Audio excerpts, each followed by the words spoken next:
40 years ago, in June of 1967, the Sinai Desert between Egypt and Israel would become a graveyard for an army. It would also become the final resting place for shattered dreams.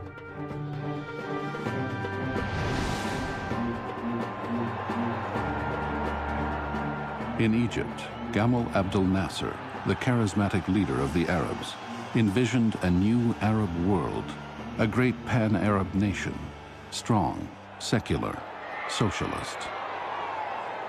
Led by Nasser, it would stretch across the Middle East.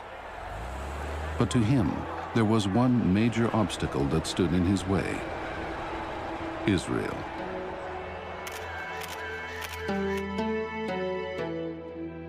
In 6 short days of war, Nasser will lose not only his dream, but his army, his air force, and much of his prestige. 3 years later, he will die of a heart attack.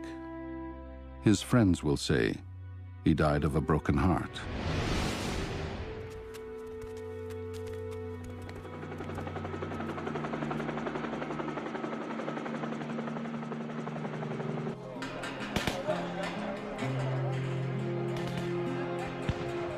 New dreams were born in a victorious Israel as the architects of war entered ancient Jerusalem. Missing from this glorious moment is an important character, Levi Eshkol, Prime Minister of Israel. Eshkol was the opposite of Nasser, a manager, a man without charisma, someone devoted to the nuts and bolts of developing Israel's economy. A man who yearned above all for a nation living in peace. But Eshkol, like Nasser, failed. Failed to hold back those who wanted war. Failed to lead his own generals. Failed to find peace.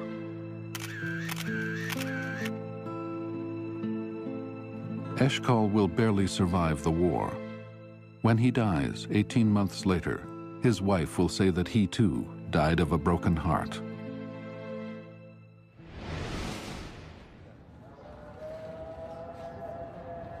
The Six-Day War of 1967 is a brilliant military success for Israel, but it has a troubled legacy. It mires the country in years of occupation and violence, and leaves an Arab world so traumatized that more and more will turn to militant Islam. The Six-Day War will prove to be an unfinished war, just one battle in a conflict that has never ended.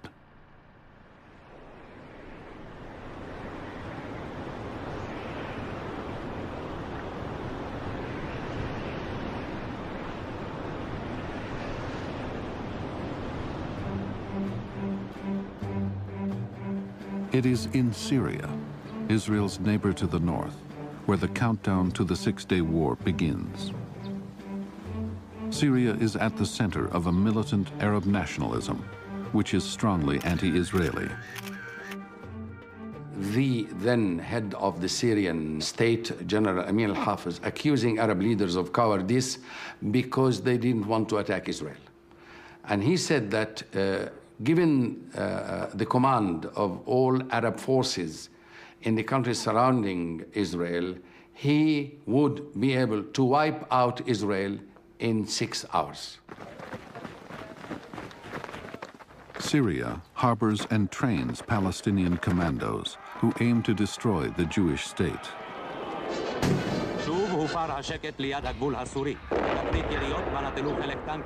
Both countries settle disputes over land and water with artillery. In April of 1967, tensions between Israel and Syria reach a new high.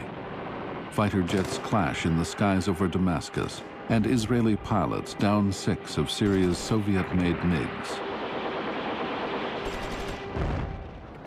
Israeli Prime Minister Eshkol issues a warning. I hope that our northern neighbors will think twice before they entangle themselves in a nasty adventure which we will not be able to ignore.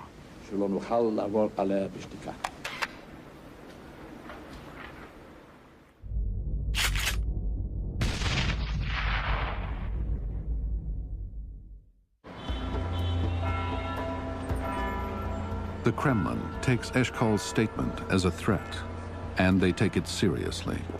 Syria is a Soviet outpost in the Middle East, a valuable piece in the chess game of the Cold War. The Soviet official in charge of the Middle East, Viktor Semyonov, notes, Israel stages provocations on the border with Syria. Vietnam and the U.S. Sixth Fleet in the Mediterranean loom behind all this.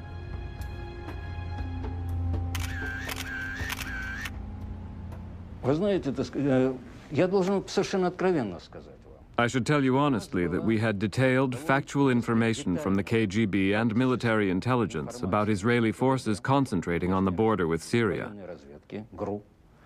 Our friends, Egypt and Syria, were the first to be informed about it.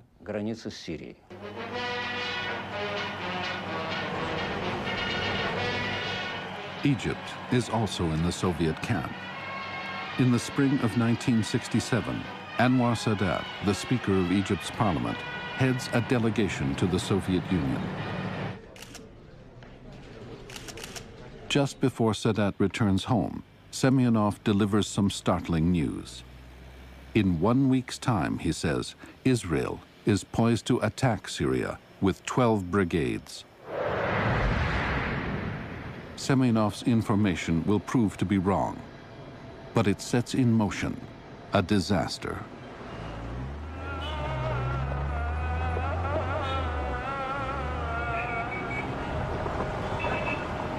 Back in Cairo on the 14th of May, Sadat speeds the news to Egypt's president, Gamal Abdel Nasser.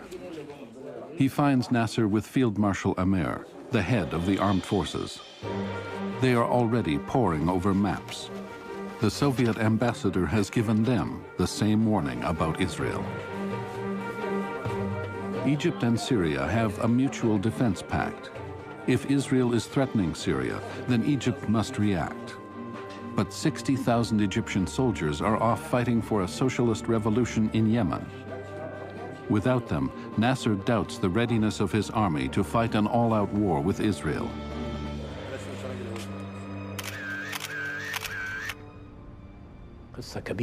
Nasser asked if our military forces were ready to face Israel. Amer said, yes, and be assured, Mr. President, that we are ready to meet our enemies and we are going to attack them inside Israel, on all levels, in the air and on the ground.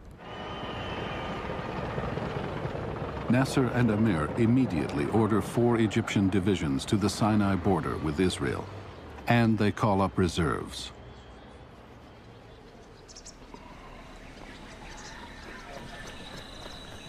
The Egyptian reserves mostly come from Nasser's power base, the hundreds of villages of the Nile Delta. We didn't know anyone else but Nasser. Because the farmer was very poor, Nasser gave him land. Nasser was supporting poor people. All of us loved Nasser. The mobilization orders go out to thousands of peasants.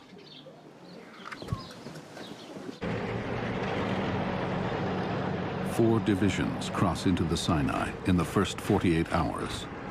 40,000 soldiers with 300 state-of-the-art Soviet-made tanks, 450 armored personnel carriers, and several types of heavy Soviet artillery, all on the move to the Israeli border. Surprising thing about the buildup was how public it had been. The sending of the troops into Sinai was done like a parade ground maneuver. Units that people had never heard of before suddenly appeared on the street. The send-off of the troops is broadcast on radio and TV all over the Middle East. There is both widespread excitement and support for Nasser's move.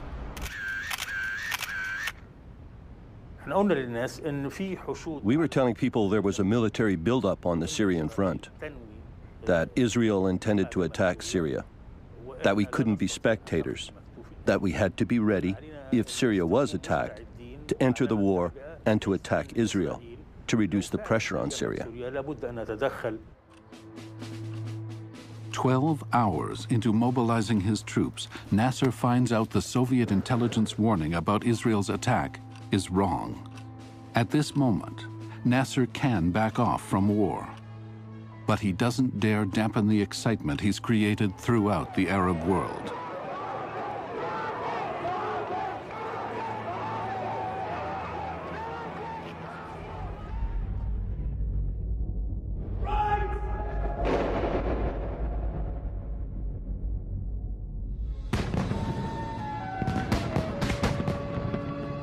On the same day that the Egyptians enter the Sinai, Israel, a country of only 2.5 million people, is celebrating the 19th anniversary of its founding.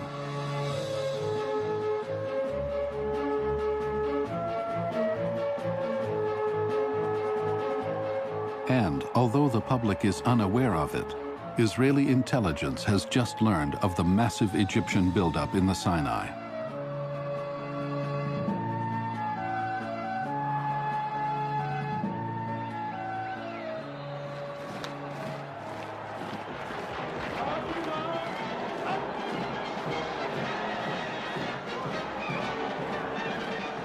At the Independence Day parade, Prime Minister Eshkol, who is also defense minister, reviews his troops and gets an update on the Egyptian buildup. I'm sitting near Levi Eshkol on the dais in the stadium. The parade begins to move, and an officer comes and whispers in Eshkol's ear. Eshkol raises an eyebrow, looking worried. With Eshkol is General Itzhak Rabin, the Army Chief of Staff. This is his first big test. With only a small standing army, he argues for calling up some reserves. Eshkol authorizes Rabin to mobilize only one tank brigade, just 3,000 men. He fears a bigger mobilization could be perceived as a provocation. The first Israeli reservists are called up that night.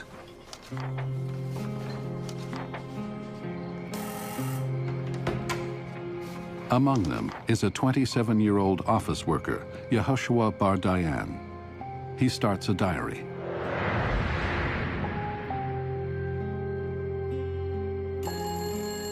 "11 p.m. at night, a telephone rings.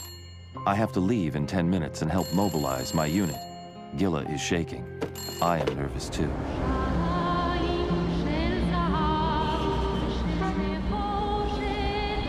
As he distributes draft notices, the radio is playing the new hit song, Jerusalem of Gold, about a yearning for the ancient capital of Judaism.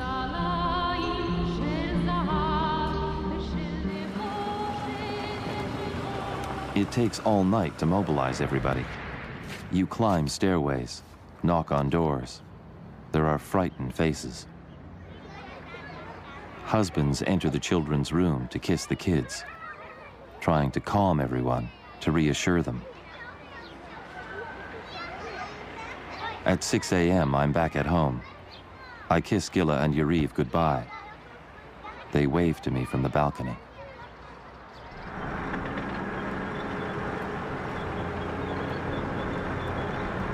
The next morning, the first Israeli reserve units speed south towards the Israeli Sinai border. The Israeli and Egyptian forces are now separated by a narrow buffer zone, manned by UN peacekeepers. A few thousand troops from India, Canada, Brazil, and Scandinavia are all that separate the enemies. The UN mans observation posts and patrols the border from the Mediterranean to the Straits of Tiran, maintaining peace for more than 10 years. But 2 days after moving his troops into the Sinai, Nasser makes another bold move. On May 16th, UN Force Commander General Inderjit Rike receives a distressing message. This is the first time in my life that I was really, really absolutely staggered. Why? Because of the enormity of what was going to happen. Nasser's chief of staff, General Sharkawi, orders the UN commander to evacuate the UN force within 48 hours. My reaction was very cool. And so I said, I will send this to the Secretary General and ask for his instructions. Then Sharkawi said, but sir, what do you think about it? So I thought very rapidly, and I said, have you thought through what the consequences of this problem are going to be? Have you worked it out, how you're going to deal with Israel after you move your troops on the frontier and UNF moves away? What response the Israelis are going to have? Oh, sir, I will meet you for lunch in Tel Aviv next.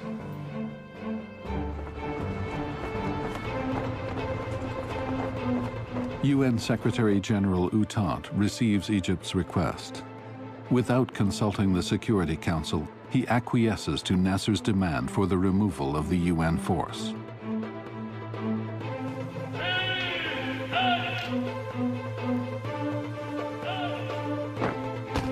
The first UN peacekeeping mission ever to be deployed is being terminated, just when it seems to be most needed.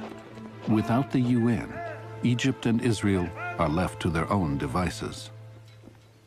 A lot of my colleagues, when we were debating this question, said to me that, well, the Arabs are going to attack first. I said, no. The Israelis will attack first. What basis? I said the Arabs will provide them with the basis.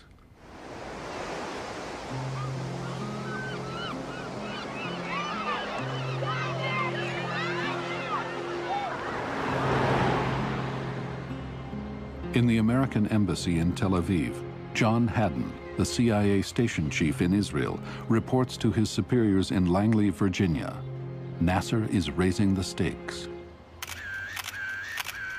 For me, it was just like a little boy who's being held by his father, and the little boy is shouting, let me at him, let me at him. And he doesn't want to be let at him at all, but all of a sudden the father lets go of him. And then they were off and running, weren't they? Nasser was being held by his shirt tails by having this UN front. And when he demanded that it disappeared, it disappeared, and no one was more surprised than he, I think.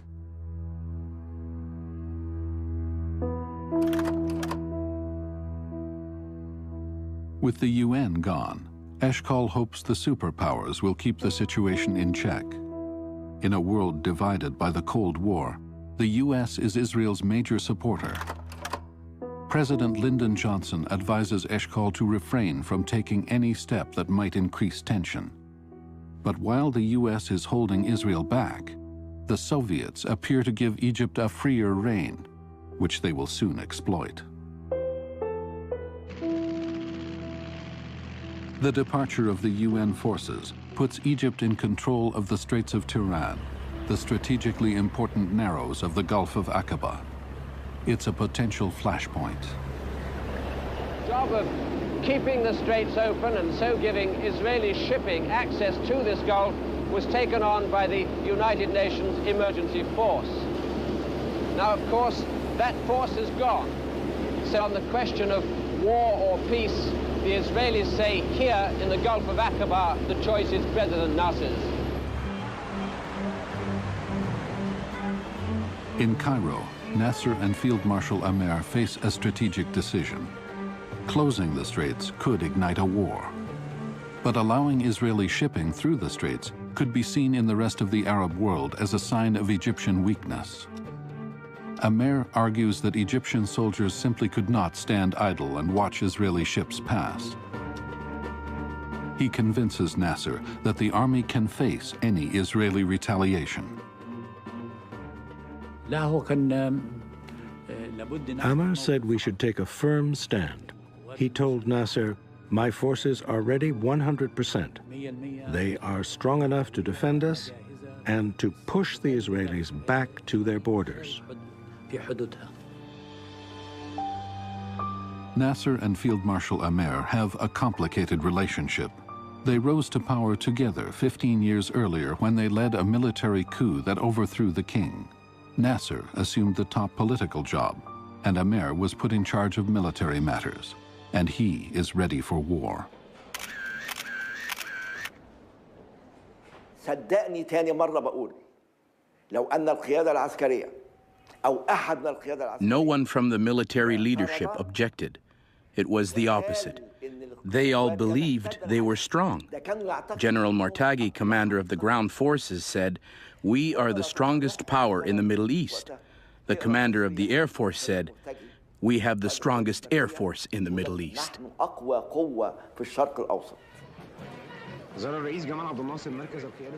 May 22nd, Ammar and Nasser visit their troops in the Sinai. It is now a formidable force of 100,000 men. They have a secret plan to strike at Israel in 5 days. But they have a more immediate tactic. They announce they are closing the Straits of Tiran to Israel. It is virtually a declaration of war.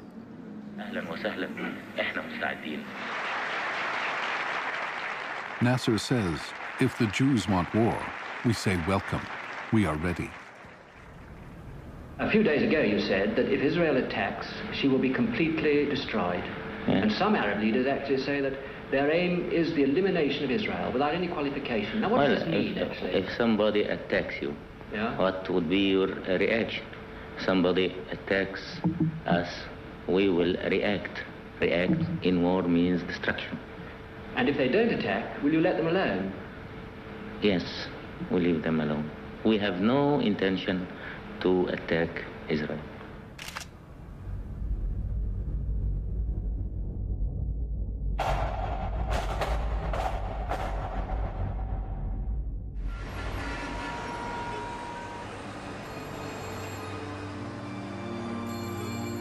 That night, Prime Minister Eshkol's military advisor, Colonel Lior, is awakened with the news of the closing of the Straits of Tiran.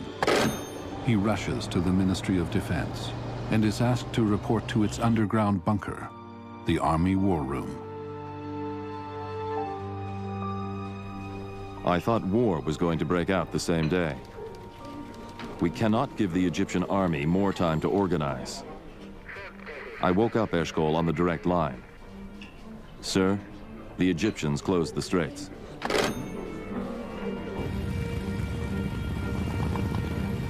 At 8 a.m., Eshkol meets with several generals in the war room, including Chief of Staff Yitzhak Rabin and the head of intelligence, Aharon Yariv.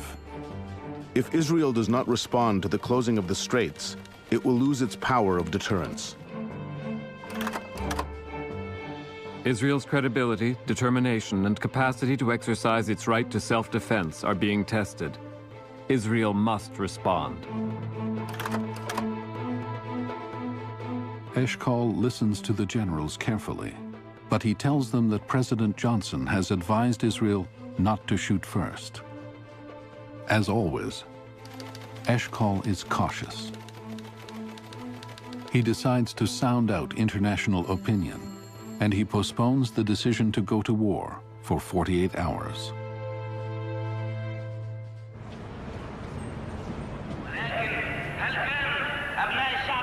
Meanwhile, the closing of the Straits of Tiran electrifies the Arab world, and Radio Cairo beats the drums of war.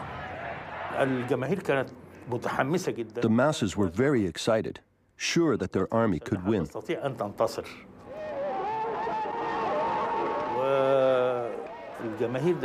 Feelings were very high among all Egyptians, including us in the media.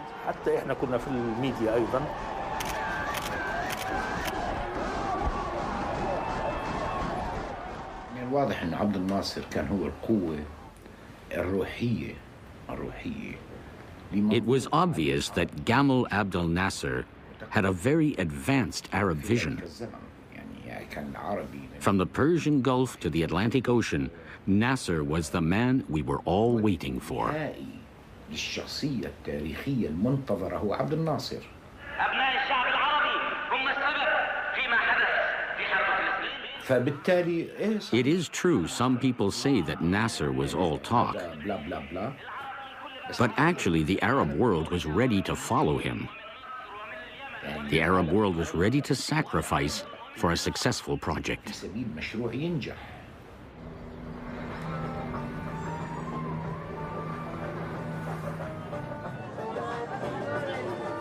Nowhere in the Arab world is Nasser more admired than in East Jerusalem. Here, the Palestinians, many of them refugees from the 48 war, look to him for salvation. The people were looking towards Abdel Nasser. If you took a popularity poll, there were probably more Palestinians supported Nasser than Egyptians. You know, I mean, he was an incredible hero. I remember seeing his face on prayer rugs. I was shocked by that. What are you doing with the face of Abdel Nasser on a prayer rug? I mean, he was such an extraordinary hero, as if he could do no wrong.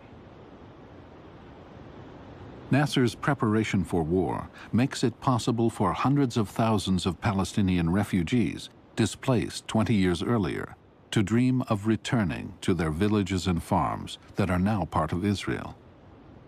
Here in this part of the world, the Arab country, no one accepts this idea about forgetting all the past, all the 20 years, and close our eyes and leave everything as it is. Nasser has dramatically revised his agenda.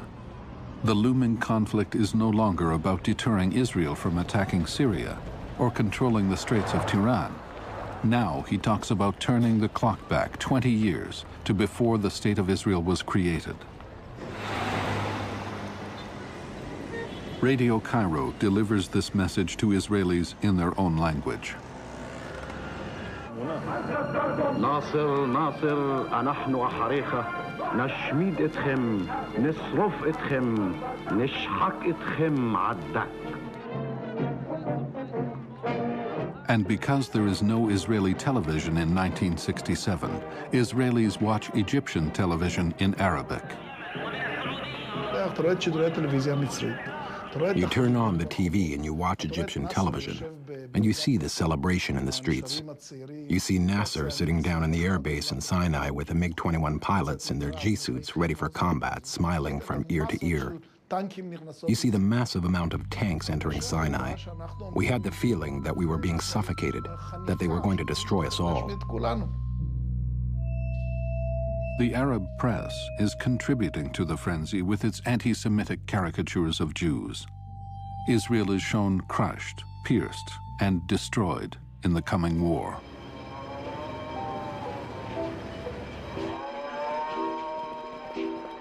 Israelis prepare for the worst. Rabbis consecrate parks to serve as mass graveyards. Civilians are called to donate blood and dig trenches. Most of the able-bodied men are called into service. Most factories and stores are closed. Every truck, every bus, every human being was gone.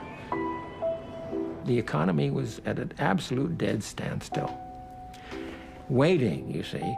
And so it was clear that this couldn't last. I was very afraid to leave home. We were just waiting for a plane to come bomb us.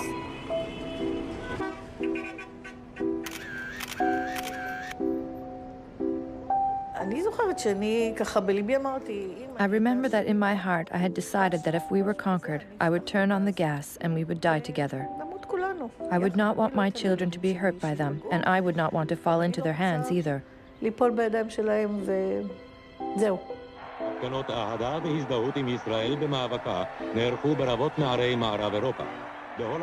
Arab propaganda has an impact beyond Israel.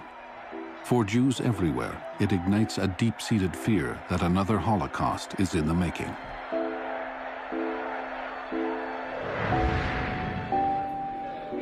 young Jewish volunteers pour into Israel. Going there because I feel, the need to go there at this particular time. I feel that I identify strongly with Israel, and I feel that they need me perhaps now more than they will next year.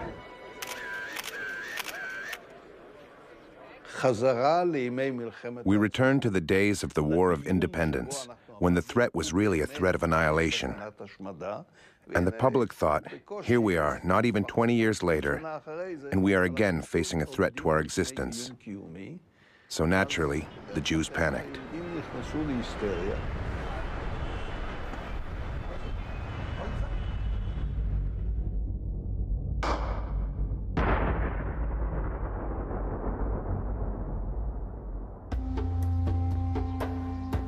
In the moment of crisis, all eyes turned to Israel's founding father, David Ben-Gurion, the man who led the country through the dark days of the War of Independence in '48. Ben-Gurion thinks it is a mistake to go to war, and he fears the worst. When Chief of Staff Yitzhak Rabin comes to seek his advice, Ben-Gurion reprimands him and triggers a major crisis.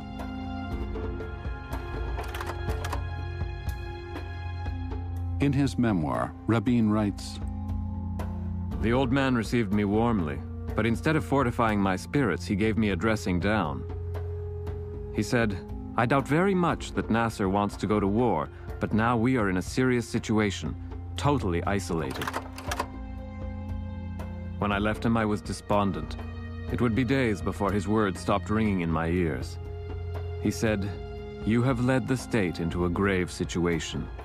You bear the responsibility.'" Yitzhak always respected Ben-Gurion. He was the old man, and Yitzhak was the young one. Ben-Gurion, I think, planted doubts in his mind. Yitzhak told me, maybe I'm wrong. Maybe I took on too much responsibility.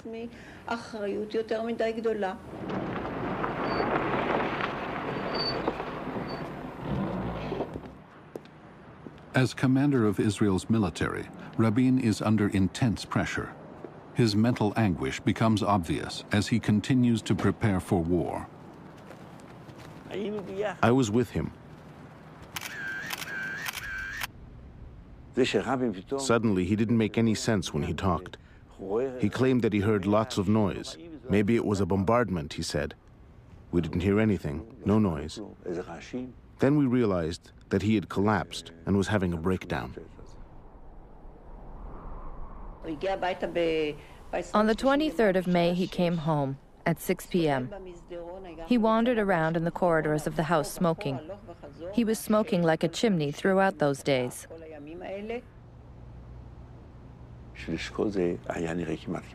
Rabin's collapse was a disaster for Eshkol. I remember Eshkol saying, "Can you imagine if the public knew about the Chief of Staff of the Army? What a depression it would cause."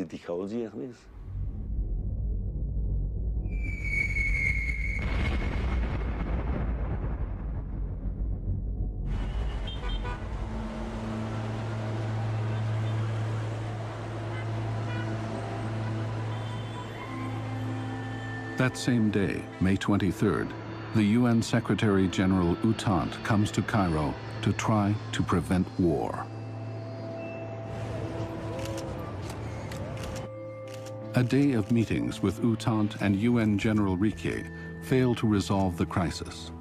But later, in a private meeting with Nasser, they gain a troubling insight into his predicament.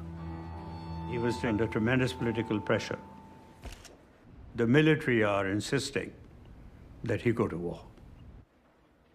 He definitely indicated that he was afraid of a coup, assassination.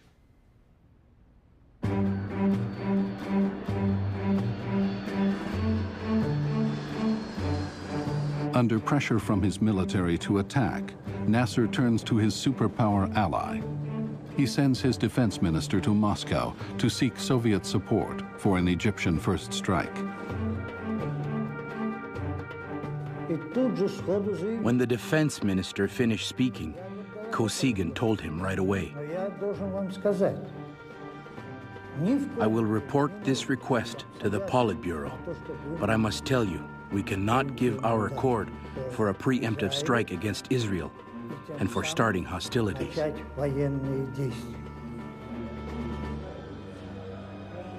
The Soviets, who incited Nasser in the first place, apparently have had a change of heart. Despite Amer's insistence, Nasser decides to heed Kosygin and postpones plans for a first strike.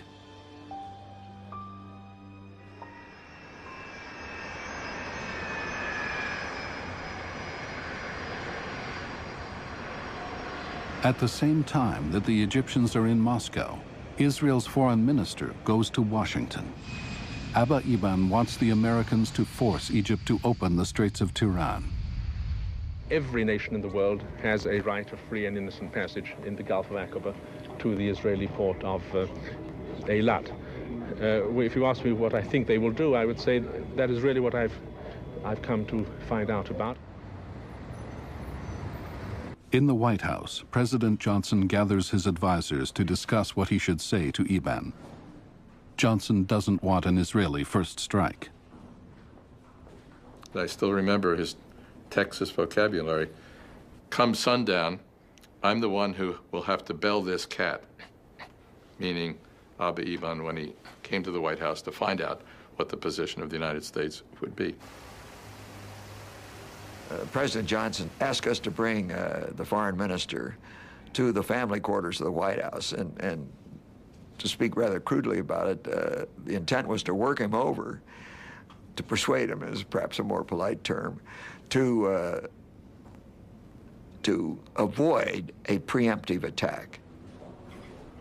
Abba Eban is ready to be persuaded, but only if the U.S. dispatches a naval force to open the straits and make a formal commitment to help Israel if it is attacked.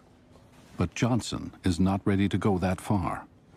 He expressed to me a sense of his own impotence that I had never heard either before or since from an American leader. He said that he was actually confined, contained, and frustrated by the Vietnam War. The Americans are only willing to say they will try to reopen the straits. That could have been done. The United States only had to send one ship through, and I believe that Nasser could have capitulated. President Johnson also balks at a defense pact with Israel. He believes Israel is strong enough on her own.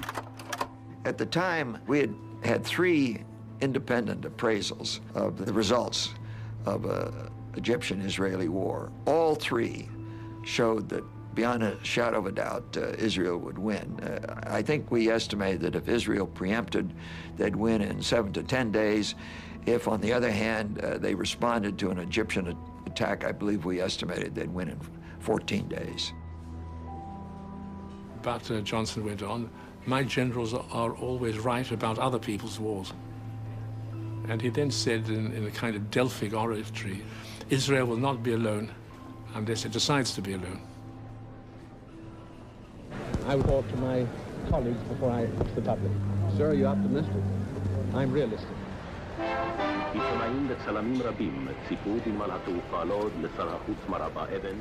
Eban brings back the bad news. America is sympathetic, but unwilling to act with the urgency Eshkol needs. The crisis now stretches into a second week. The Israeli public wants it resolved, and increasingly they blame the prime minister for being ineffectual. You feel there is a growing disquiet in the public aimed at Eshkol and his leadership.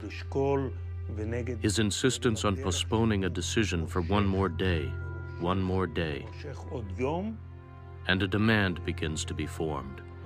Give us a general. Give us a general. Give us a military leader. The papers ridicule Eshkol. Nasser crushes him while he sleeps. He is portrayed as hesitant and indecisive.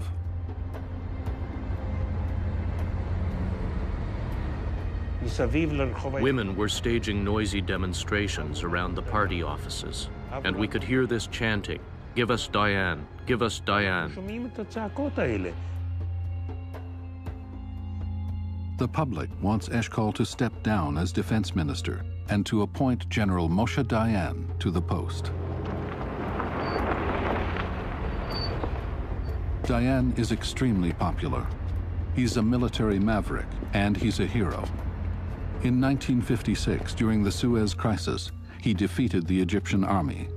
Decisive and unapologetic, Dayan believes war is the only alternative Israel has at this point.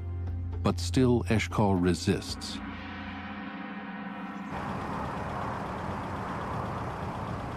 On the 28th of May, in an effort to bolster his leadership, Eshkol plans to make his first public speech since the crisis began.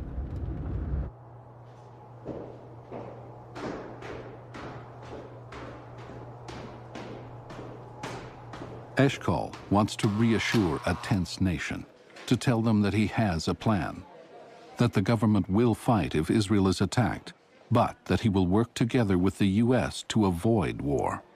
With no time to prepare, Eshkol's secretary insists the speech be delivered live. We brought him to the studio, and I did 2 rehearsals with him. He was great, coherent and fluent.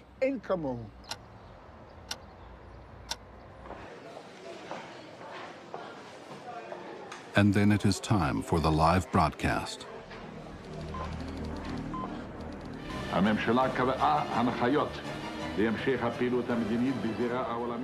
The speech goes well until Eshkol stumbles over a word. He turns to ask an aide about it and has to be reminded that he is live on air.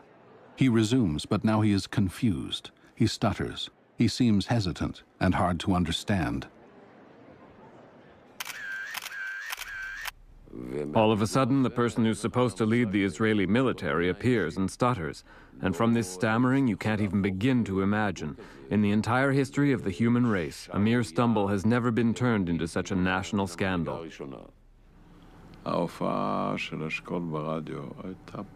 Eshkol's radio speech was simply traumatic. In retrospect, one could probably say that the public overreacted. But at the time, when you didn't know what is going to happen, and the whole world is applauding Nasser, at a time when we lost our self-confidence, and the worst doubts were voiced, the impression it created was of doubt and fear. Colonel Lior writes, "It was a horrible broadcast. With his stuttering, he conveyed more insecurity and confusion. I heard that soldiers at the front burst out crying." But there is more drama to come that fateful evening. From the disaster of his speech, Eshkol hurries to meet the army generals and explain why the government has again postponed the decision to go to war.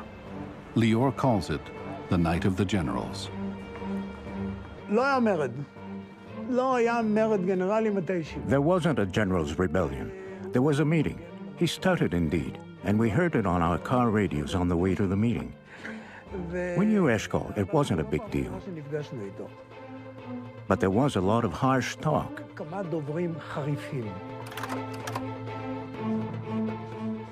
We need to remember that we are a reserve army. We can't wait for weeks for the Egyptians. The army was never built for that. The army needs to be mobilized and act fast. Today, we sawed off with our own hand the deterrence power of the Israeli army. We sawed our main weapon, the fear, from us. The problem is not the Straits of Tiran. The problem is the existence of the State of Israel. Egypt, with the help of the USSR, is creating an army whose sole goal is to annihilate us. It is also obvious that our army is ready, but no one is activating it. Our problem is that Nasser challenged us in front of the whole world. He's showing off, and we need to end it.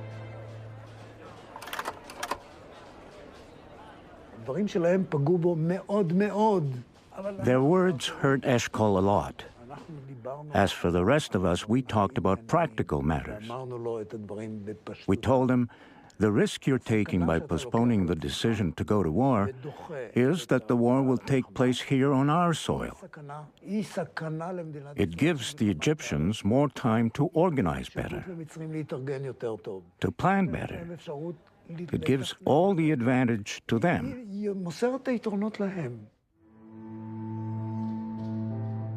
It is Eshkol's turn to answer.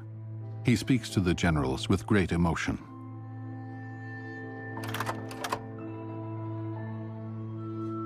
Deterrence does not mean that you always have to act. How long will we live by our swords? You asked for 100 planes, you got them. You asked for tanks, you got them. But you did not get them, so one day we can say, now we can destroy the Egyptian army.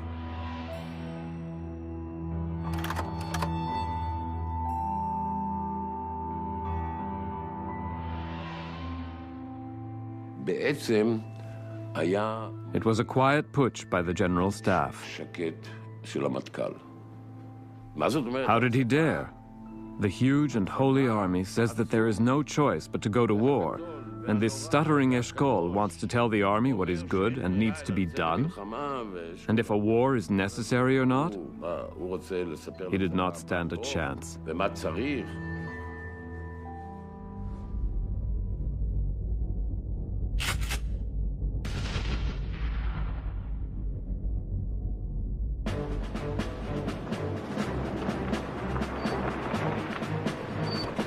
The possibility of a war with Israel generates great excitement and support in the Arab world.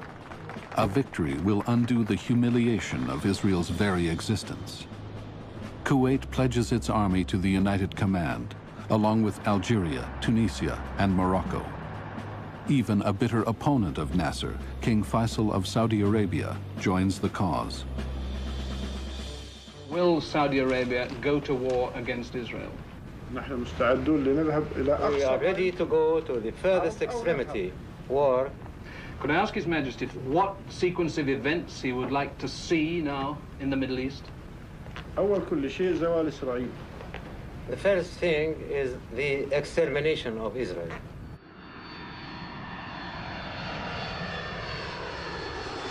Jordan is not yet part of the Arab coalition, but this changes on May 30th, when King Hussein flies to Cairo to sign a defense pact with Nasser.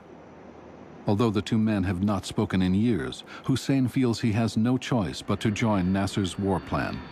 He must protect his image as a nationalist Arab leader and protect his country in case of war. King Hussein felt that to defend the West Bank, he needed Arab support. That Arab support wouldn't be forthcoming unless he mended his fences with Nasser, because that would alleviate the pressures, that would stop the propaganda against him. Just a few days earlier, Hussein told Western diplomats that Nasser's closing of the Straits of Tiran was insane, that it would end badly for the Arabs, that they're not ready to fight Israel. But now Hussein is a full-fledged member of the United Arab Command. Control of the Jordanian army is signed over to the Egyptian military.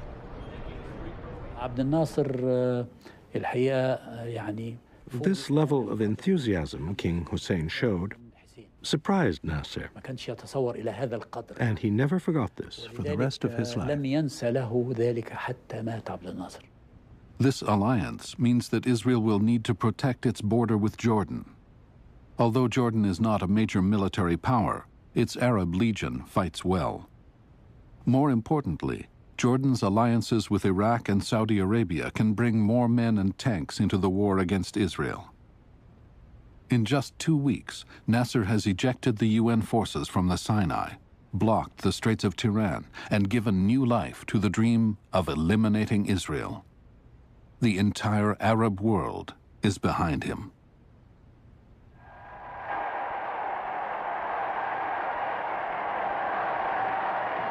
People were absolutely convinced that with King Hussein and Abdel Nasser, with Syria and Iraq, there was going to be a war and they were going to win.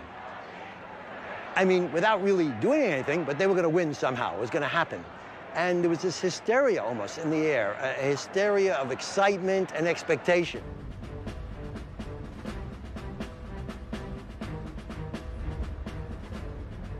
On June 1st, 4 days before the war, Eshkol breaks down and finally agrees. He will give up the defense portfolio.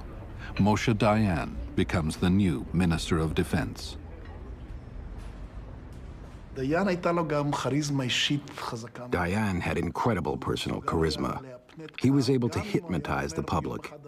Even if one day he said one thing and the next day the opposite. A big part of his success as Minister of Defense was the fact that he projected a sense of confidence to the army and the nation. People felt safe with him. One thing about the significance of this appointment is immediately clear. It's an outright victory for all those in Israel who favor the taking of a much tougher line against Egypt. Now out of the public eye, Eshkol is still looking for a way to avoid war.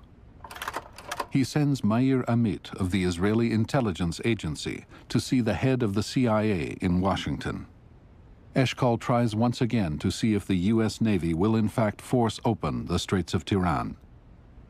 I asked the director of the CIA, what is the United States planning to do?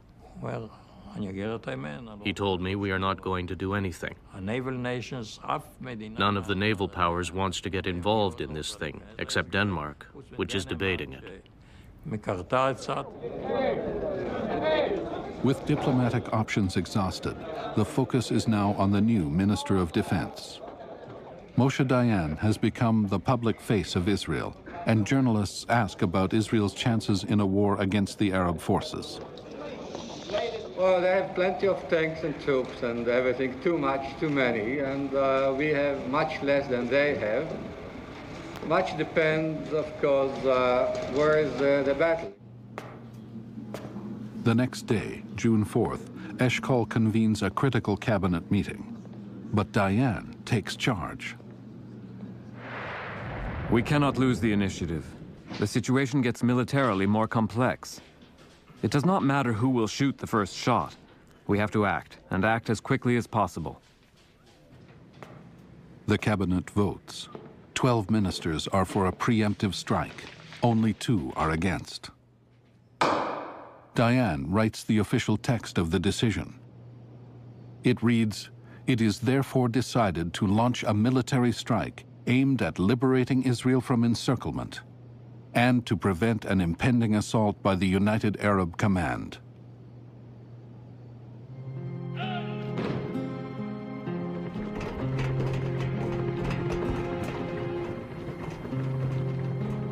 Yitzhak Rabin, recovered from his collapse, drills his army and air force relentlessly. On the eve of war, he says, the Israeli Defense Forces are wound up like a mighty spring.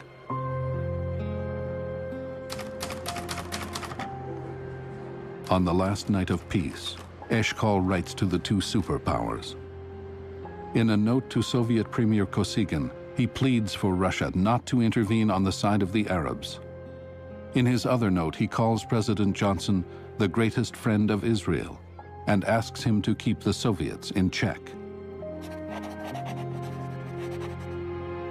Colonel Lior writes, I am scared. I'm not sure Israel can withstand the combined power of the Arab armies if our preemptive strike fails.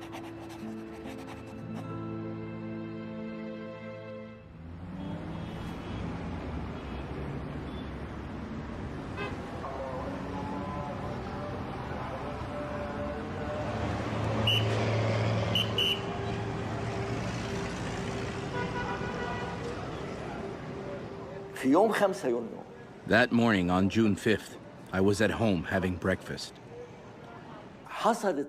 The attack came at exactly 10 to 8.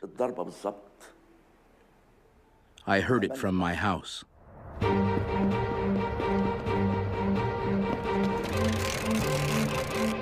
The Israeli attack has in fact been planned, even rehearsed, for 8 years.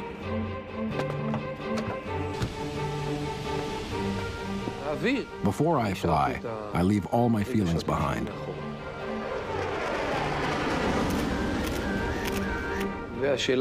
Who I am, my feelings about my loved ones, all of that becomes irrelevant. I focus only on the mission.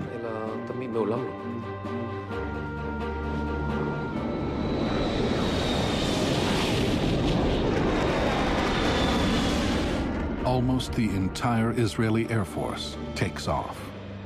The attack is timed to catch the Egyptians at breakfast.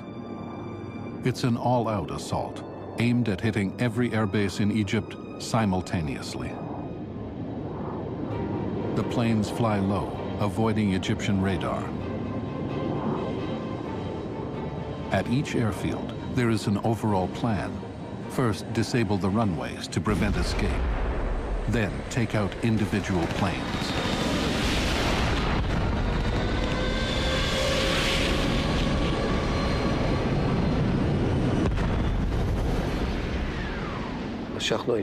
We climbed, then dived. The Cairo West airfield was burning in front of me. It was cool to see the airfield burning. My target was in front of me. Now to find my Tupolev bombers. Each is the size of a Boeing 707 and intended to bomb Tel Aviv. It was a great feeling to destroy them.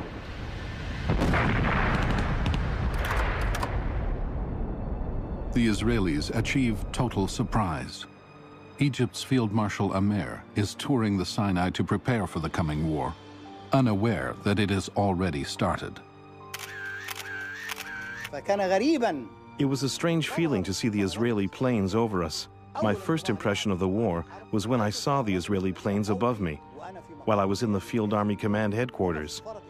Not a single warning siren sounded before their arrival.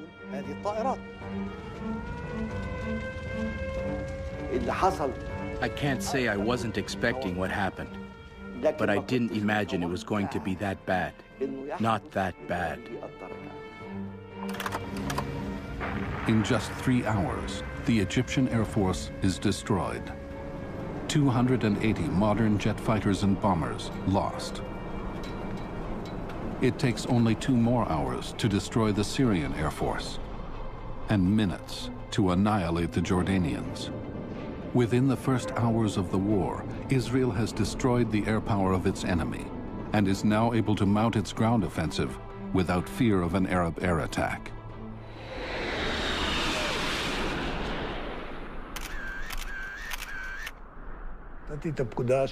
I gave the coded order, red sheet. It meant that the tanks should raise antennas and begin to move. I heard the order cascading through the communication networks of all the command centers, and we pressed forward.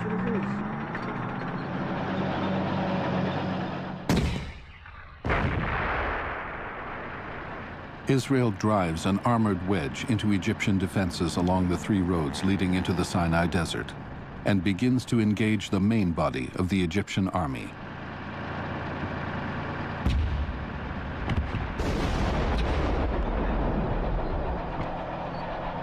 Israeli reservist Yehoshua Bar Dayan sees action in the Sinai, and he keeps a diary.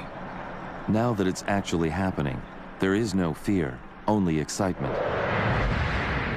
It seems like chaos. Dozens of tanks and armored trucks are on the move. We're suffocating in the dust.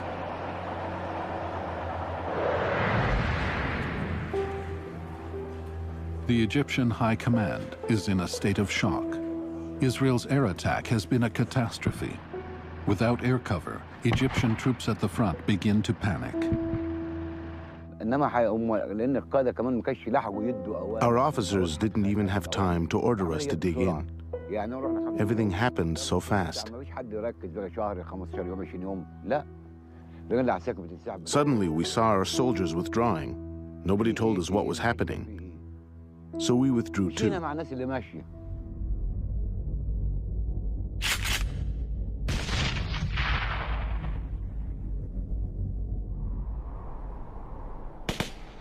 With both air and ground wars going badly, the Egyptian military's command and communication networks begin to crack.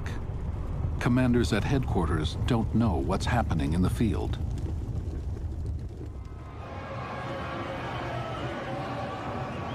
But these military disasters are kept from the Egyptian public.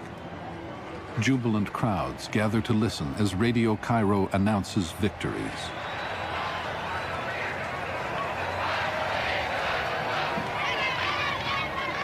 Each fictitious downed Israeli jet elicits cheers. All we were allowed to broadcast were the announcements of the General Command. The command was telling of great victories. We have downed dozens of aircraft. Our forces are advancing in the Sinai, and commandos are already in Israeli territory. It gave us the impression we were achieving a great victory. In Damascus, the Syrian Broadcasting Service is also reporting imaginary conquests. The President of the Republic came to the TV station to make a speech to the nation. He encouraged the people, telling them that the war had started and that tomorrow we would have lunch in Tel Aviv.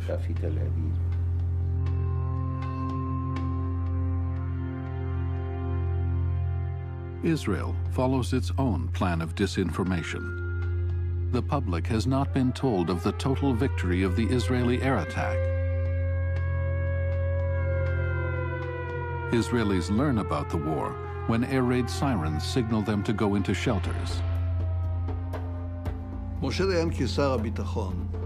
Dayan, as defense minister, gave an order. He ordered total radio silence on the first day of the war. Not one announcement on what the IDF was doing or its victories. All the Israeli public hears is a general statement that the war has begun.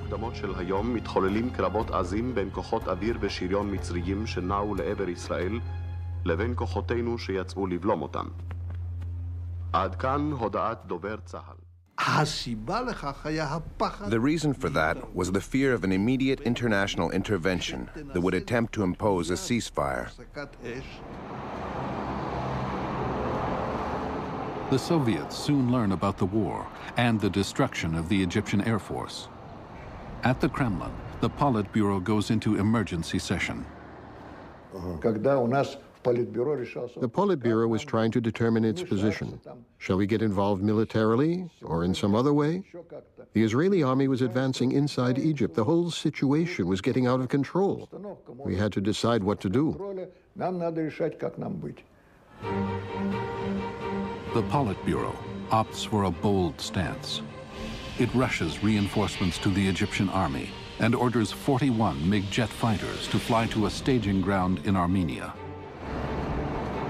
While preparing for war, the Soviets also activate the hotline and contact the White House directly. For this task, the Kremlin summons its foremost English translator, Viktor Sukhodrev. I was led into a room where I saw not a telephone, but an ordinary teletype machine. And they had rolls of paper, a typewriter-style keyboard. That was it. Then Premier Kosygin walks in. Kosygin said, tell the White House that Chairman Kosygin is here at the apparatus and wants to talk to President Johnson. About 7:15, the telephone rang. It was the duty officer in the war room. Mr. Secretary, Prime Minister Kosygin on the hotline. He wishes to speak to the president.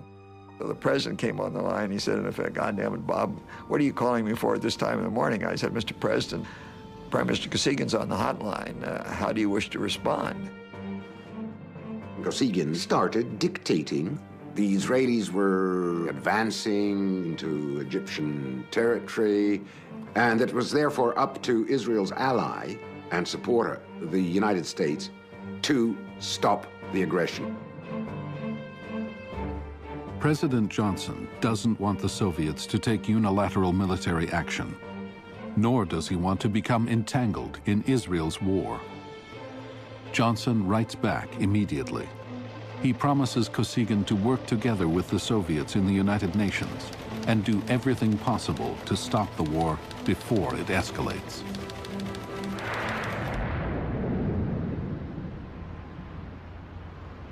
Radio Cairo's false news about Egyptian military successes has reached Arab Jerusalem, where it has an electrifying effect. What's the radio saying about it? What's happening? 23 airmen for Israel. 23? 23 now. Airplanes? Yes, airplanes. What, shut down? Yes. By this time, I had left the newspaper and run over to the radio station just to see what was going on. Because all they were doing was broadcasting military music and shouting slogans.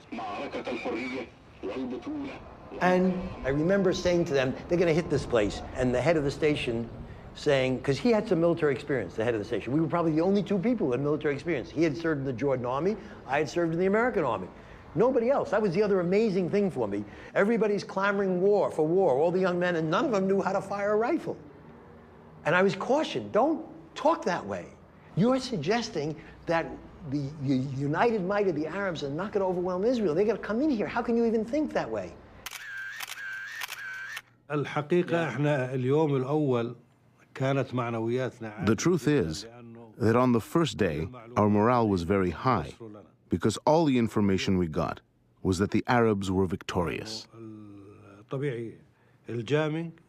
Israel jammed our military communications, so we were getting all our information from the radio. And the Egyptian radio Cairo was giving wrong information.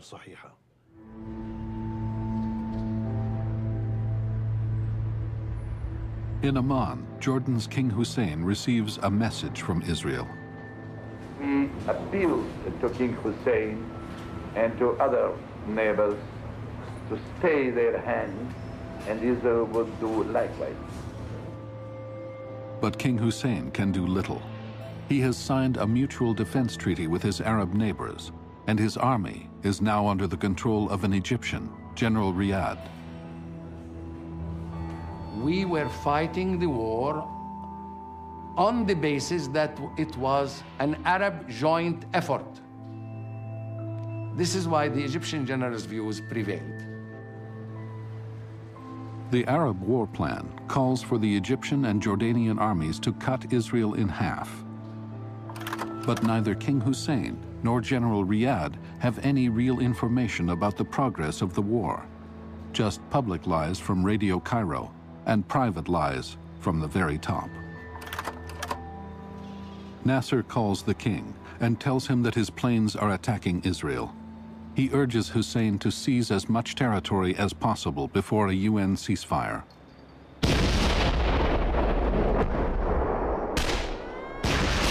Minutes after this phone call, Jordanian guns and mortars start to shell the Israeli half of Jerusalem. This is the first attack on Israeli territory.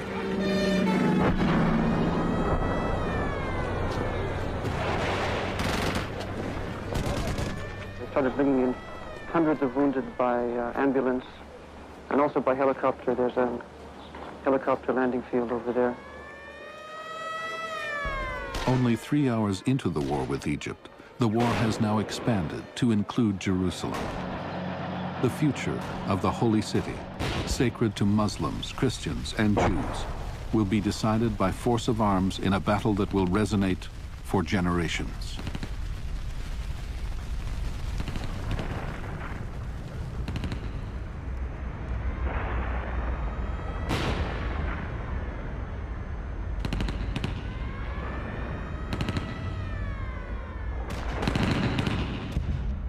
The battle for Jerusalem begins where the 1948 war left off. For close to 20 years, Jerusalem has been a city divided between Jordan and Israel.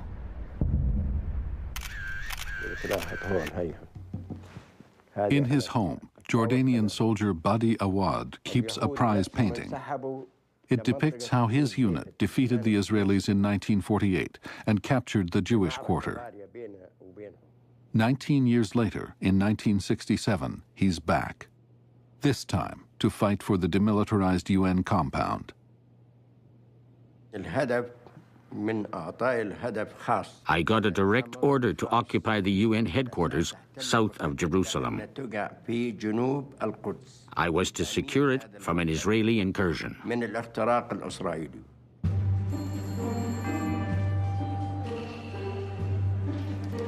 In the war room, the nerve center of Israel's military command, one man, General Moshe Dayan, defense minister for only 4 days, is making all the critical decisions. His prime concern is to avoid a war on multiple fronts, a potential disaster for the outnumbered Israeli forces. But Jerusalem is a special case. He decides he cannot put the city at risk. He authorizes the Israeli Central Command to engage in the battle for the UN headquarters.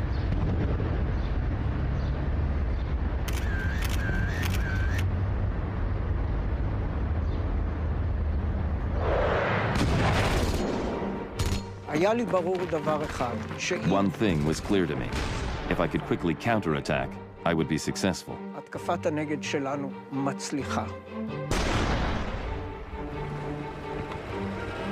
While Colonel Dar's tanks attack the high ground overlooking the headquarters, one platoon forces its way into the compound.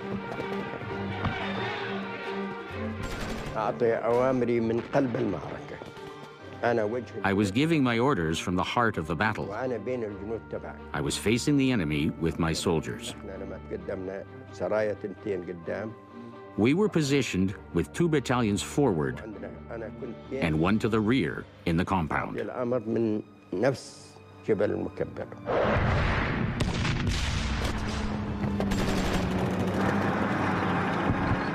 By late afternoon, a wounded Asher Dar captures the UN headquarters. Now that a ground war with Jordan has begun, the military must control the road from Tel Aviv to Jerusalem. In the war of 1948, that road, which runs through the Latrun Valley, was occupied by the Jordanian Legion. General Moshe Yotvat is assigned to secure the road. Yotvat is no stranger to this place. He fought here twice in 1948. And twice, the Israelis were unable to dislodge the valley's Jordanian defenders. I was wounded in the battle. The platoon commander was wounded. Ariel Sharon was wounded. Actually, everyone who came out alive was wounded. The rest did not come out alive.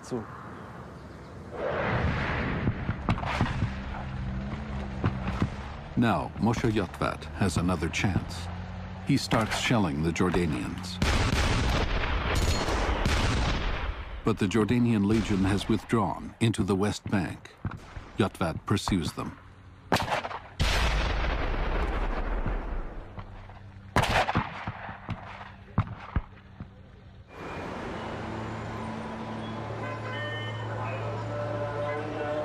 In the war room in Amman, Jordan's military elite is watching disaster unfold.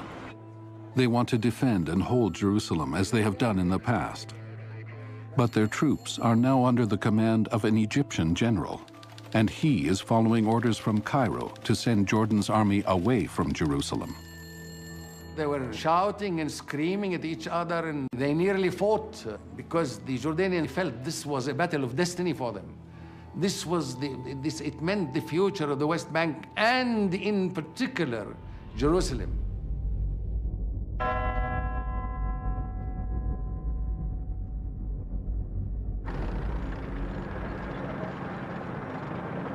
On the second day of the war, with the Sinai campaign going well, Moshe Dayan pulls out his paratroopers from the Egyptian front and sends them to fight in the battle for Jerusalem.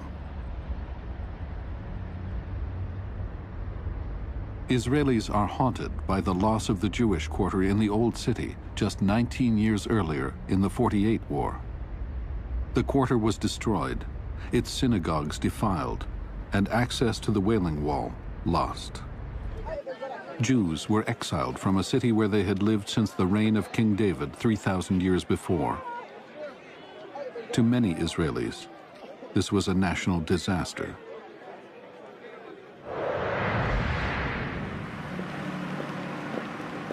One of the paratroopers sent from the Sinai to fight in Jerusalem is Hanan Porat. For me, and not only for me, I finally understood something. The war was changing direction. It was no longer a war for survival, a defensive war against jihad, but a war which, even if we didn't express it this way, had become a war of redemption.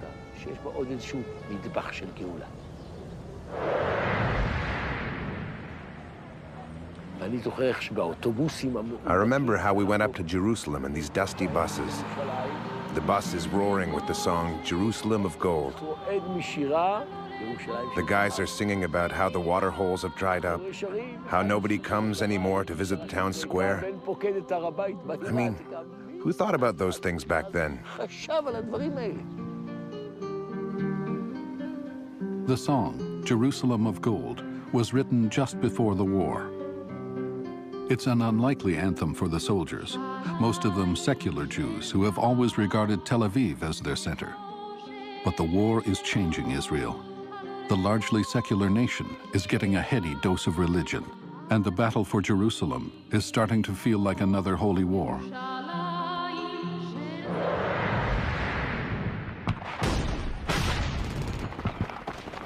That night, the Israelis begin a determined ground offensive.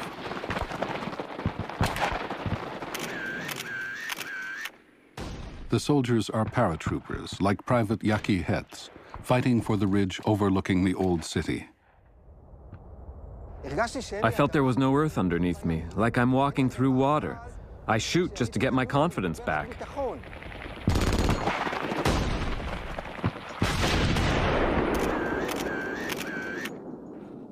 Ghazi Rubaya commands a company of the Jordanian army assigned to protect the ridge.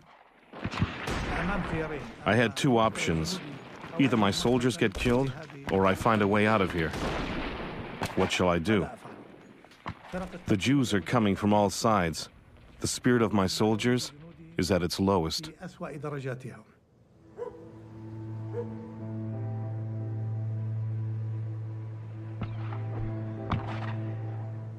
The Jordanian resistance is broken after 5 hours of fierce fighting. 105 Jordanians and 35 Israelis die, 18 of them from Yaki Hetz's platoon.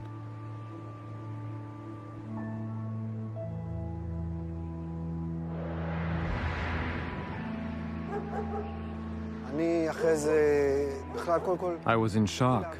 I tried to understand what happened. For me, it was a war of survival.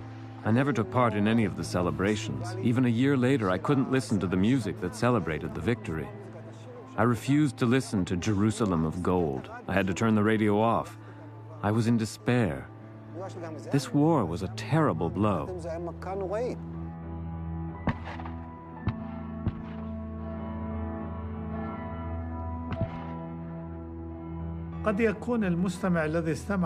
Those who listen to my story of the war may not realize the scope of the tragedy,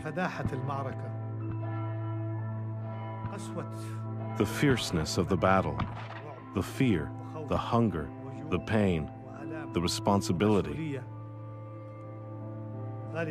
Defeat is bitter. Its psychological effects stayed with us for a very long time.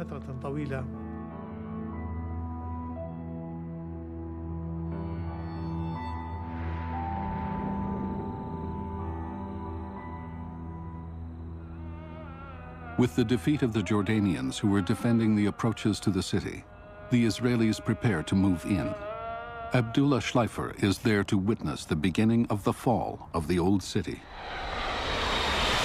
I saw one airplane that swept low, clearing the Dome of the Rock, and then as it moved upward, it dropped the bombs that wiped out the last Jordanian military positions that were defending the approach to the old city.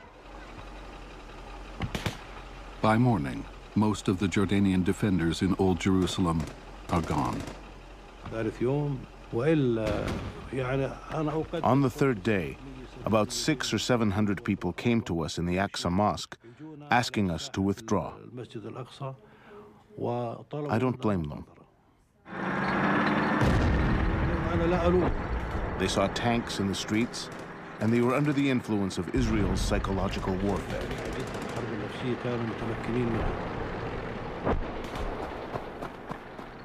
A few stayed on the walls to fight. A few militiamen and a few Jordanian soldiers who decided they were going to stay and die here. They stayed on the walls, and there was even a unit, a sergeant and two of his men, who were with the Jordanian army as it left the city. And by the time it got to the other side of the valley, they looked back, the sun was rising, and they saw the sun sparkling on the dome. And they were so moved by this sight. Usually when people desert, they desert to go away from war. These men deserted to come back and fight.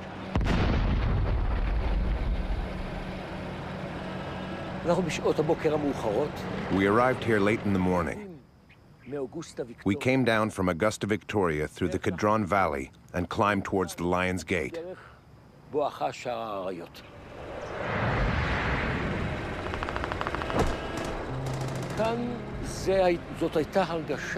We felt that we were making history, that we were writing a new chapter in the Bible.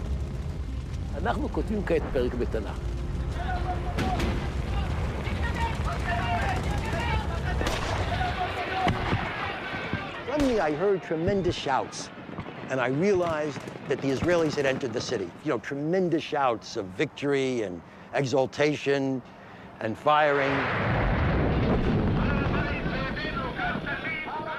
You could see Israeli troops fanning out in the Haram Sharif, and you could see the prisoners were being taken, and they were obviously notables of the city, because this Haram was the last command post for the governor, for what there was of a civilian command. From the Temple Mount, the soldiers find a small gate that leads to the Wailing Wall. Even young secular Israelis get caught up in the religious frenzy. Near me, I can see a kibbutz member from a left-wing kibbutz, and he is asking me, Hanan, what prayer do you say here? I tell him, pray. But I do not know how to pray, he answers. Say Shema Israel. And he tells me, I do not know how to say it. I told him, repeat after me. And he repeated, shouting, Shema, listen, our God of Israel. Believe me, I do not know if I ever heard such a prayer in my life. I'm standing there with my family holding my American passport. And I'm saying, I'm an American, I'm an American. And they're shouting, the roof, in English. They want to get out of the roof because there's still some sniping. And then it's in every Israeli history book. They come up to hang the flag.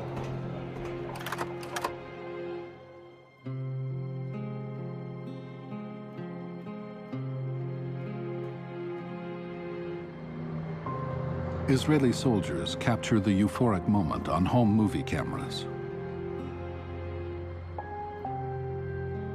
The Israelis have taken the old city of Jerusalem. They have, in their view, liberated one of Judaism's holiest sites, the remains of the Second Temple.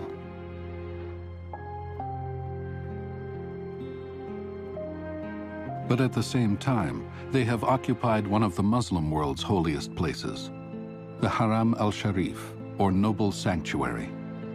This tragic intersection of religious geography will stoke the fires of conflict for generations to come. And it will be a deep and humiliating setback for Jordan's king. King Hussein has always perceived himself as a Hashemite leader. He's a descendant of the Prophet Muhammad. And the protection of the Jerusalem Muslim shrines was the responsibility of the Hashemites. And history would register that they were lost during his time. If we are going to live, we will live with honor. If we don't make it, we will die with honor.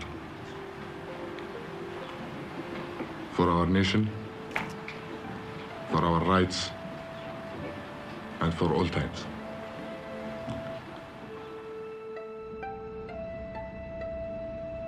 The conquering generals of the Israeli army, Moshe Dayan, Uzi Narkis, and Yitzhak Rabin, proudly enter the city they've captured. They are careful to record the moment. We advanced about 10 meters past the gate when Dayan stopped the group and said, Ilan, please go forward and take a picture of me entering the old city. These were his exact words.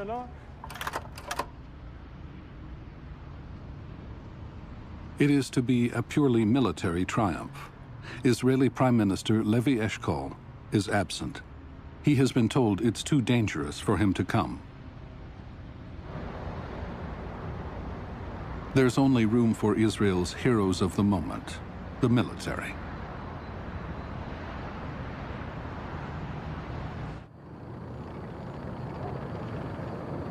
By the second day of the war, the Israeli army in the West Bank is fighting so well and moving so fast that it has outrun civilian control. Even the Army High Command is leaving critical decisions to local commanders. General Moshe Yotved moves into the West Bank and pushes through to the Jordan Valley. I was just taking advantage of opportunities as they came. And this is how it happened in every place we took on the West Bank. It just rolled from one phase to the next. There was no plan. Yes, there were operation plans from before, but there was no overall plan to occupy the West Bank, period.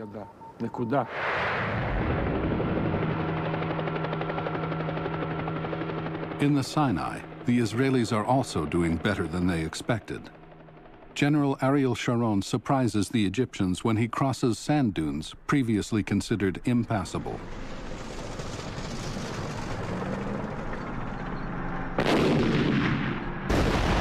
He orders his artillery to make the earth shake.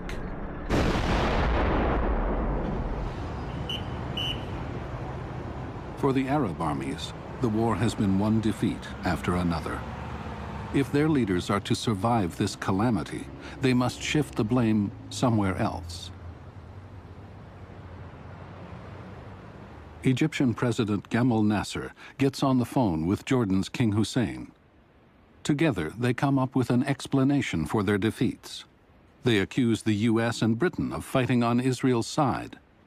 But Israeli intelligence has taped the call.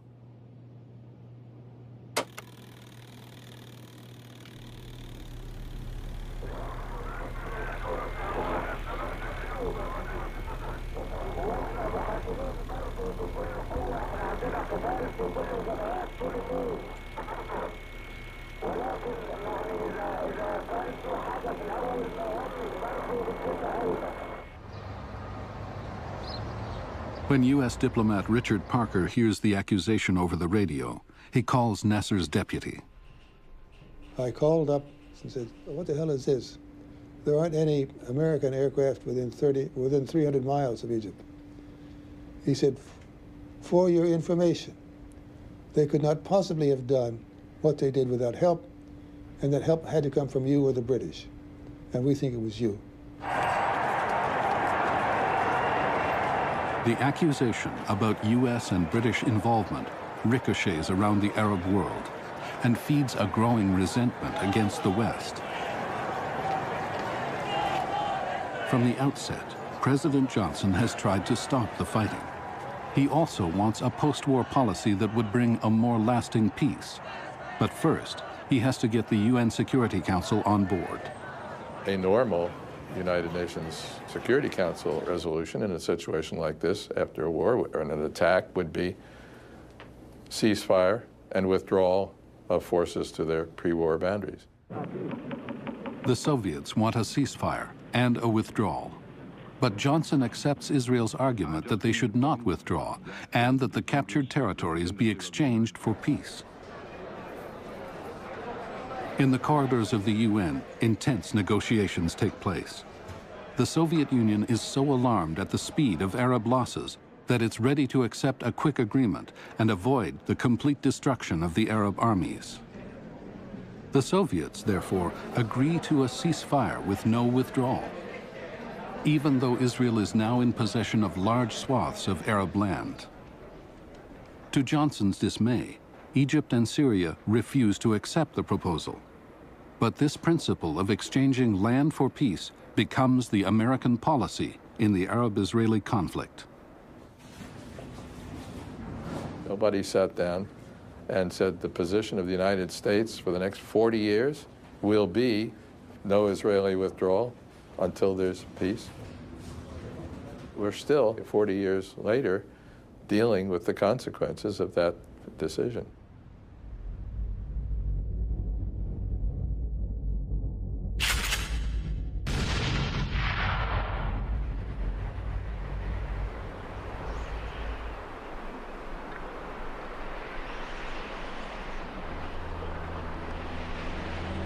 The Egyptian army, though battered, remains a formidable fighting force. 9 of its 14 divisions have not yet seen combat and could be used to block the Israeli drive to the Suez Canal. Amer, however, has no fight left in him. He wants to withdraw. But when his generals submit a plan that will take 3 days to implement, he panics and orders the army to get out of the Sinai immediately. The withdrawal was not planned. A planned withdrawal means an orderly retreat to specific positions. The withdrawal orders were issued without details, and the local commanders were left alone to execute them. It resulted in a lot of confusion on the Sinai front.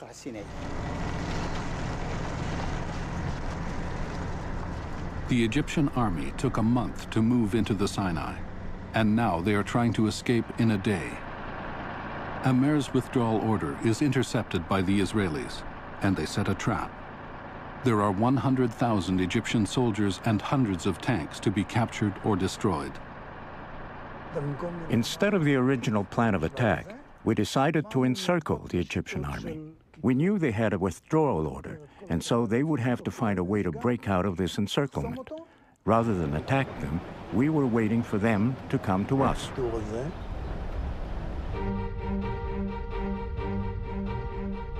Fatih Abu el-Rish has been retreating on foot for over 24 hours. We were walking in groups of 3 or 4. We knew the roads because we had spent 3 years in this area.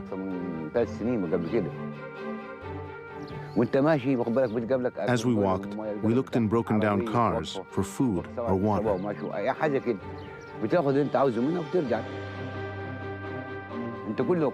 Everyone was looking to the sky. We were afraid that there would be an airplane coming to attack us.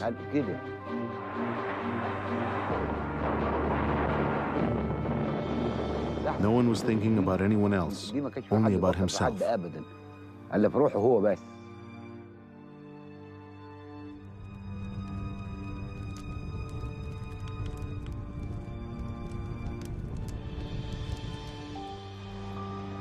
Yehoshua Bar Dayan writes in his diary, I am driving over bodies. There are human limbs, one after another. I'm driving over the face of an Egyptian soldier. His nose is sticking up, and his eyes are open. I am searching for a word that will describe the sight. It is the total destruction of the Egyptian army.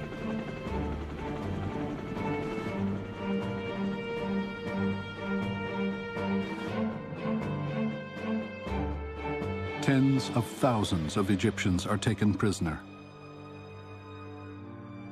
An Israeli soldier near the airport of El Arish captures this on film.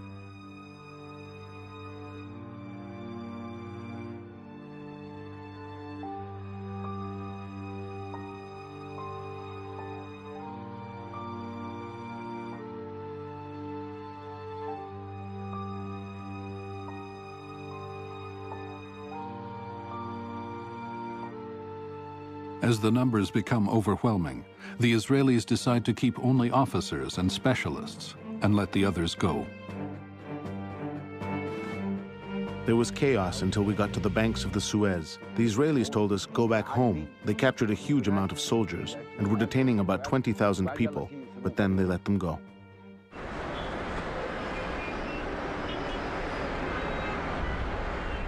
Tens of thousands of Egyptian soldiers are going home with tales of defeat and destruction. There will be no more cheering crowds, no easy lies about victories. By late afternoon, Nasser meets with his senior officers, including Field Marshal Amer. Distraught, the officers leave the two men alone. Nasser comes out with an ashen face and says, "Everything is over. We're agreeing to a ceasefire." He was very sad. He reiterated what he said to me. If I knew the army was incapable of military confrontation, I would have avoided it. I am a chess player. I can play politics. I didn't have to go to war.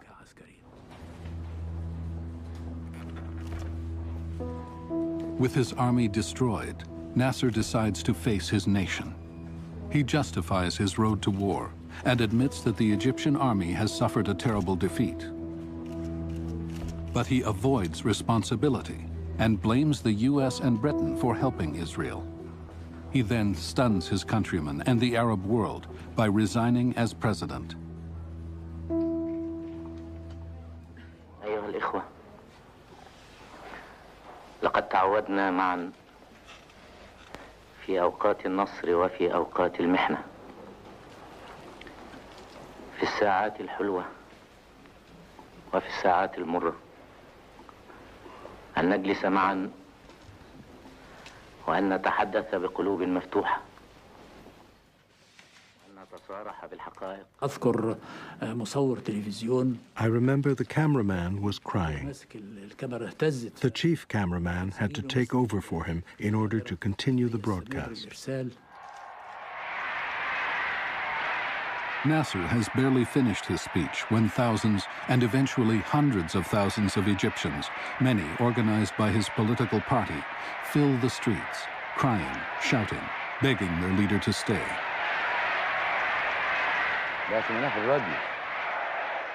We heard it on the radio.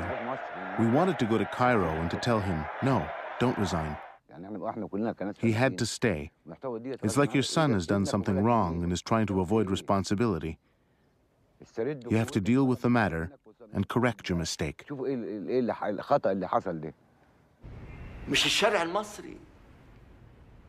Not only the Egyptians took to the street, but all Arabs everywhere. He received calls from other presidents asking him to stay. Hours later, Radio Cairo announces that Nasser will not resist the voice of the people. He says that he will remain in office until the traces of Israel's aggression are eradicated.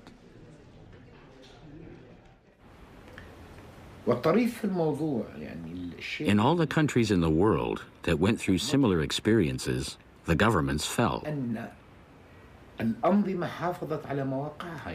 But not the Arab regimes. That's the situation I had to face, as well as millions of other citizens. Here we were, left in the middle of a path, a deserted, dry path. Not a cloud in the sky, no promise of rain. We were left with the ruins of our dreams.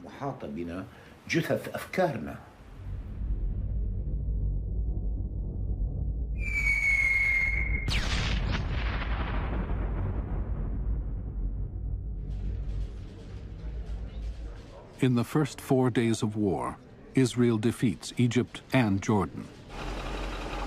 Moshe Dayan did not want the army to reach the Suez Canal, but now Israelis are cooling in its waters. Dayan had been against the occupation of the old city of Jerusalem. Who needs this Vatican, he said. But now Israel controls all of Jerusalem.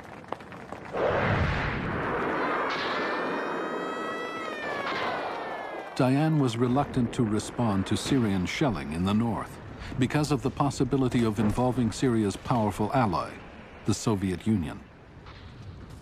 But on the 5th day of war, Dayan changes his mind and orders an attack on Syria. Dayan once told me that Israel is like a small mouse. There's a big ocean in which all the superpowers swim. They're the big fish, whales, dolphins. And Israel is like a small mouse. It runs quickly out of its hole to grab something and runs quickly back to the hole.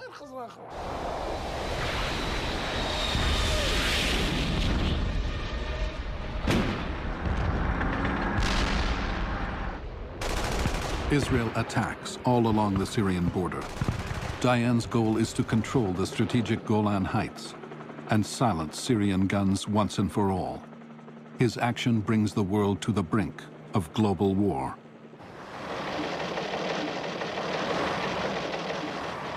That evening, the hotline in the White House comes to life. Soviet Premier Alexei Kosygin sends a stern warning. Kosygin, in a sense, said to the President, if you want war, you're going to get war. He didn't actually use those words. He said, in effect, if you don't stop this action, that is to say, if you don't stop Israel attacking Syria, we will have to respond and we will consider, I think his words were, unilateral military action. The situation was very serious on a global scale. No one knew what turn events might take. You know, Middle East conflict has always been like a powder keg. There might have been an explosion with grave consequences for the whole world. The Soviets move to back up their threat. They order Air Force General Vasily Reshetnikov to repaint his planes with Egyptian Air Force markings and prepare for action.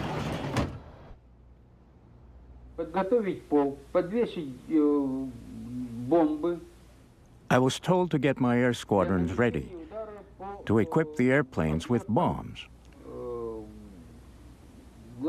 and to be ready to strike military and communications targets in Israel.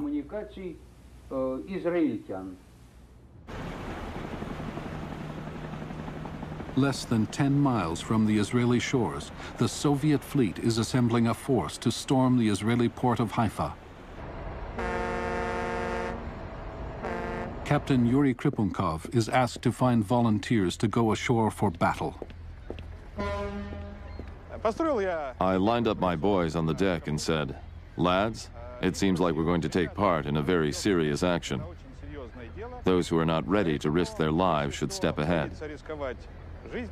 Only one stepped ahead.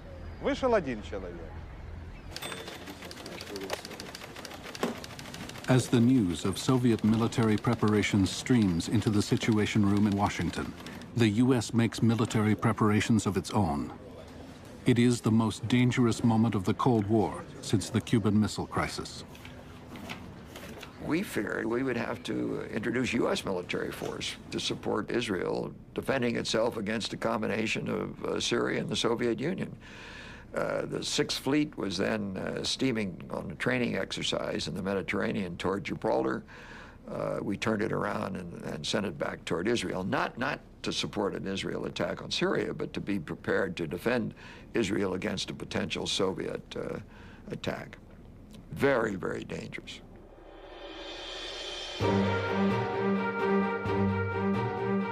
In the United Nations, Syria presses for an immediate ceasefire, but Israel resists. This buys Dayan enough time to finish what he's started. In the next few hours, the Syrian army is decimated. The Israelis push to within 40 miles of Syria's capital, Damascus, when Dayan calls a halt and Israel agrees to a ceasefire.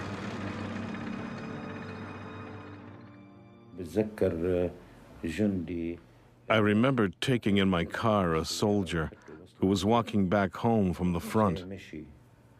He was crying. I asked him, "Why are you crying?" And he said, "I would have preferred to have both my legs amputated than to return home in such defeat."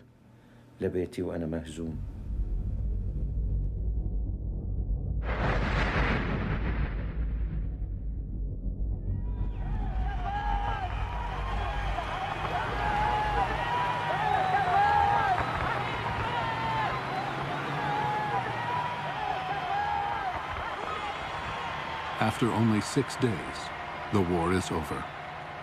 Israelis feared the worst, and now they are filled with relief.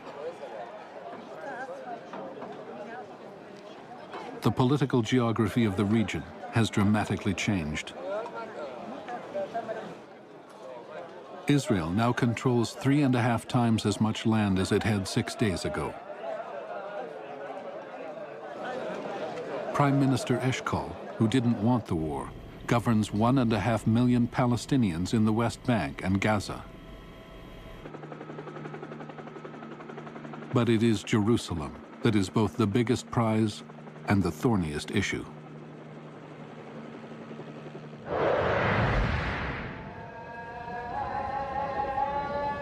In Old Jerusalem, the Israelis feel they've liberated their ancient capital, and they are quick to make their presence known. The war ends at 6 p.m. That same night, the Israeli army begins to alter the city. I start hearing noise coming up from the Megadama quarter, and I see there are bulldozers, and they're starting to destroy houses. And in the morning, I get a better look. Half the quarter is destroyed. For generations, Jews who wanted to pray at the Wailing Wall had to do so in a narrow alley. But now, Diane wants to remake this quarter into an open plaza that can hold thousands. The Wailing Wall is to be transformed from a religious site into a national symbol. When I saw this destruction, there was a part of me that felt tremendous dread, that like a whole new problem was going to be created, a whole new problem.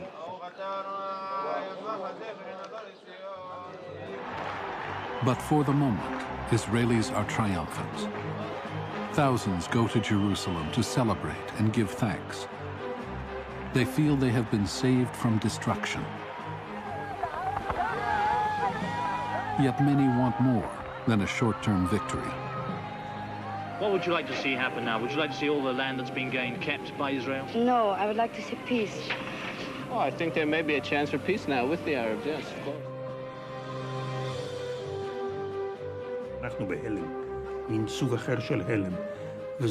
We were in a state of shock those first few days. For the first time, people could visit Jerusalem and the territories.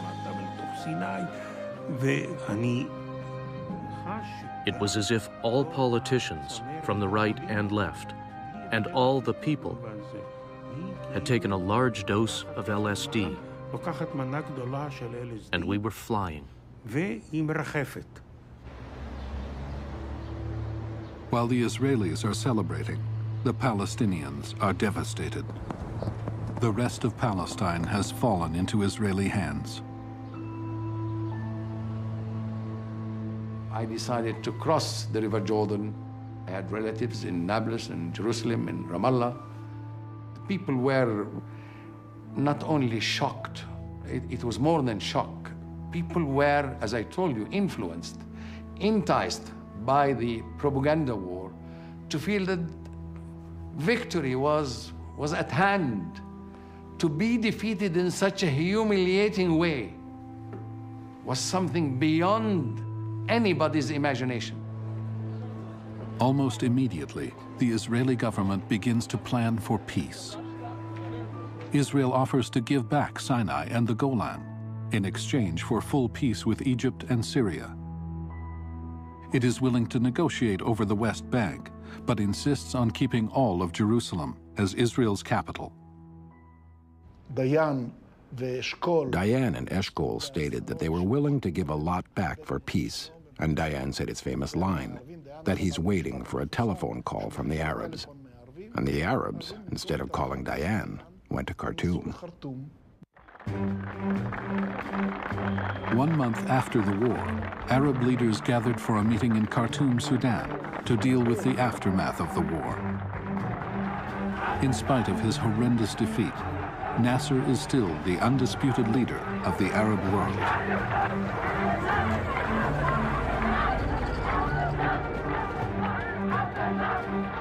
He rejects the land for peace concept promoted by the Soviets and the Americans as being tantamount to a surrender.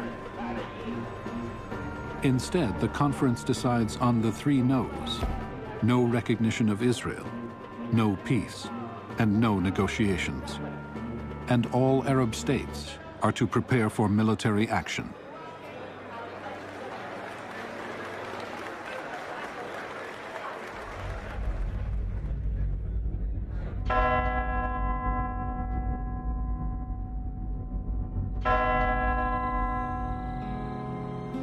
In the years after the war, Egypt and Jordan do sign peace agreements with Israel. The Palestinians and Israelis are still in painful negotiations. The Arab League has accepted the principle of land for peace. But 40 years later, the war is still with us. Its results are embodied in every aspect of the bloody Middle East conflict. Both the victors and the vanquished are still searching for its meaning.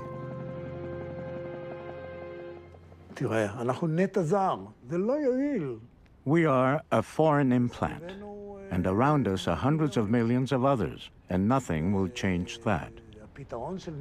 It is not a solution to depart from here and give them the country. And if we don't leave here, this conflict will not end very soon.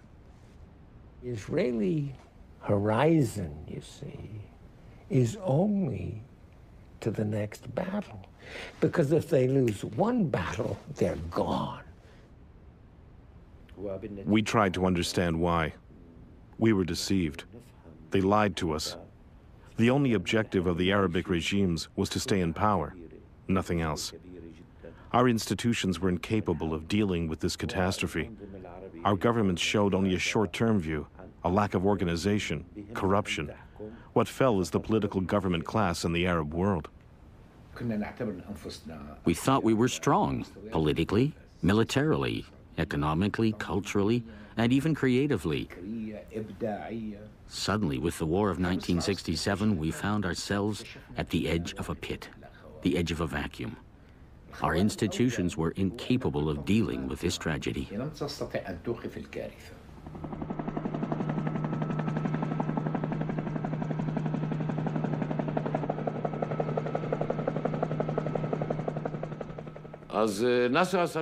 So all right, Nasser made a mistake and Hussein made a mistake. So why do we have to fall into the trap of their mistake and to turn our lives into an ongoing hell? 40 years we have been living in an ongoing hell because of this accursed occupation.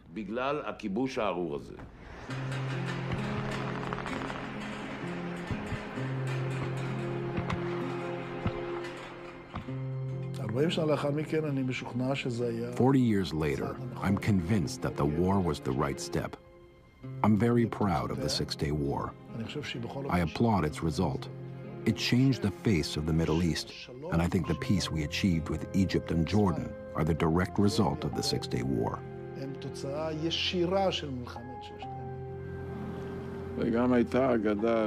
And there was a myth that the Arabs are not courageous, that they would not commit suicide, that they wouldn't fight. But you must not be contemptuous about your opponent. And you must not forget that you have to make peace with your enemy.